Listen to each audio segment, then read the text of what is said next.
For me to tell my story of addiction, it has to start with day one of my life, being born to a beautiful red-haired mother in Newark, New Jersey, and an alcoholic father. My mother met my father in New Orleans. We don't look alike, but we obviously have some characteristics. Well, my childhood was, there were some real dark days. Because when you do grow up in that, you don't know what's going to happen the next day. So I remember those dark days, but I also remember being the kid who went to elementary school and was the one who made everybody laugh and was the one with a real light personality. But I had a lot of pain. And with a lot of pain, we mask it, right? So I masked it with humor and trying to get people to like me. A lot of times I would come home from school and my mother would be drunk and either passed out or she'd be at the kitchen table and there'd be the bottle of wine, and I knew.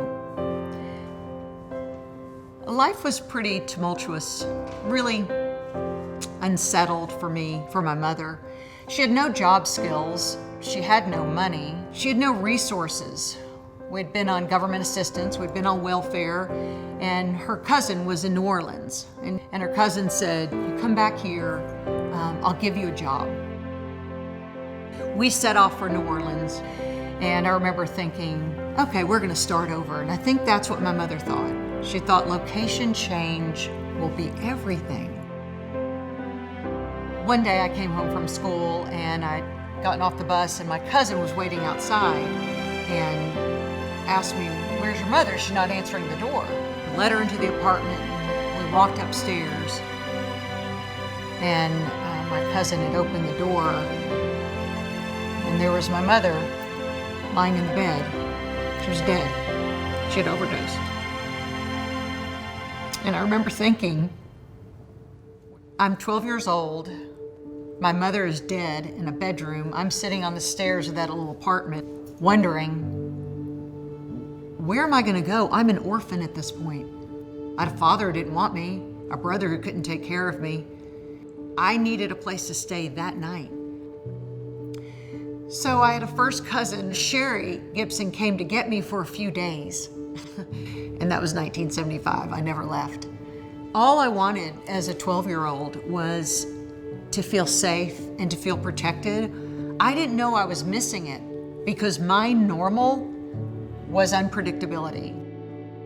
As a community, we have to support people who are suffering from mental illness. I didn't know that when I was diagnosed with depression. I thought, this is my life. I was in my 30s. And for the first time, even though I had a difficult childhood, it didn't come out until I was about 36. So at 36, I get diagnosed with depression. So I went to see a therapist. And I remember that lady, she knew me and she knew my story.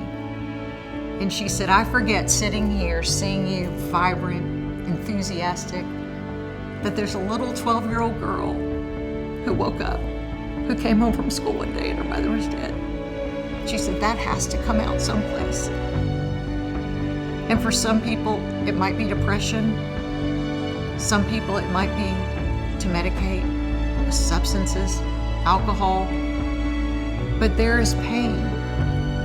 And boy, no one wants to face it, but I'm so glad I did. I could overcome it. And I was on depression medicine maybe about 2 years, and I feel fine. And if I had 1 minute that I thought I was depressed, I'd get on my phone right now and call that same doctor and say, I'm in a pickle. Because I'll never go back to those dark days, I can tell you that.